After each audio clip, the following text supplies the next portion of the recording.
High, আমি রাজ চক্রবর্তী। একটা বিশেষ কারণে এই ভিডিওটা করছি। একটা ছবি রিলিজ করছে 10th of January, সেটার নাম হচ্ছে পাটালিগঞ্জের পুতুল খেলা। আপনি নামটা শুনেই বুঝতে পারছেন এর মধ্যে একটা ভীষণ মজা আছে এবং একটা অদ্ভুত, একটা ইন্টারেস্টিং সাবজেক্ট শুনেই বোঝা যাচ্ছে। আর এই সিনেমাটা নিয়ে আমি কেন বলছি তার দুটো রিজন আছে। একটা হচ্ছে যে বানিয়েছে শুভঙ্কর চট্টোপাধ্যায়, সে হচ্ছে আমার অনেক দিনের অ্যাসোসিয়েট, একজন বন্ধু, আমার অ্যাসোসিয়েট। আমরা অনেক দিন একসঙ্গে কাজ করেছি। আপনারা তাকে সবাই চেনেন, সে মিরাকেল করতো, ডাচ বাংলা ডান্সের ডিরেক্টর ছিল এবং অনেকগুলো ছবি আগে বানিয়েছে।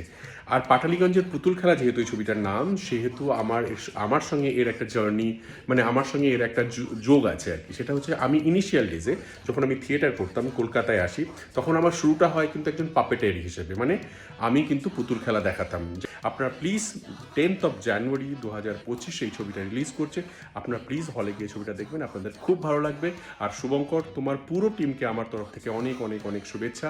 তোমার ছবি খুব ভালো হবে, আমি দেখব। আপনারা সবাই হলে গিয়ে সিনেমাটা দেখবেন।